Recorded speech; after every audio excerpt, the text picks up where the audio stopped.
NEET UG exam का paper leak नहीं हुआ था, सिर्फ कुछ सवाल बाहर आ गए थे। नीट कराने वाली संस्था नेशनल टेस्टिंग एजेंसी का ऐसा कहना है। 21 मई को नीट यूजी पेपर लीक मामले को लेकर पार्लियामेंट्री स्टैंडिंग कमेटी की बैठक हुई। इस कमेटी के अध्यक्ष कांग्रेस सांसद दिग्विजय सिंह हैं। इसमें सरकार और विपक्ष दोनों तरफ के सांसद होते हैं। कमेटी ने शिक्षा मंत्रालय के आला अधिकारियों और एनटीए के बड़े अफसरों को पूछताछ के लिए तलब किया था, तो एनटीए के डायरेक्टर जनरल अभिषेक सिंह और चेयरमैन प्रदीप कुमार जोशी भी मौजूद थे इस मीटिंग में।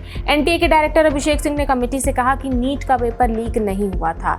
एनटीए चीफ अभिषेक सिंह और उच्च शिक्षा सचिव विनीत जोशी ने कमेटी को बताया कि कई सुझावों को लागू कर दिया गया है और बाकी बचे सुझावों पर काम चल रहा है। तो फिर जब पेपर लीक नहीं हुआ तो एग्जाम रद्द क्यों किया गया?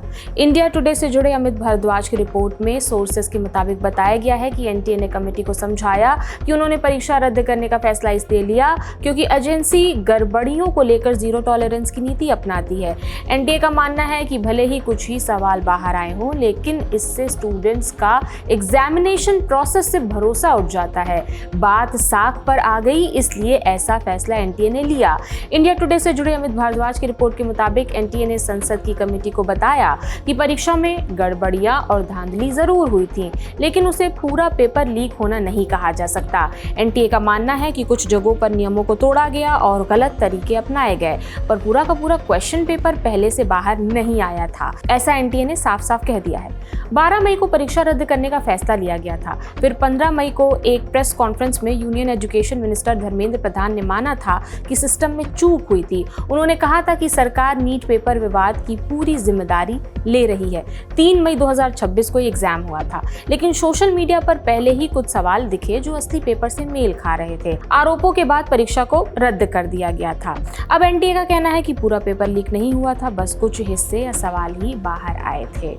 बैठक में विपक्ष के नेताओं ने क्या कहा है, अब ये भी जान लेते हैं। इंडियन एक्सप्रेस की रिपोर्ट के मुताबिक विपक्ष के नेताओं का कहना है कि ये पूरी घटना एक तरह से इंटेलिजेंस फेलियर है और सरकार को इस बात को गंभीरता से लेना चाहिए। विपक्षी सांसदों ने ये मांग भी रखी कि एनटीए के बड़े अधिकारियों को इस पेपर लीक की नैतिक जिम्मेदारी लेनी चाहिए। बैठक में इस बात को लेकर विपक्ष के नेताओं और एनटीए अधिकारियों के बीच तीखी बहस भी हुई।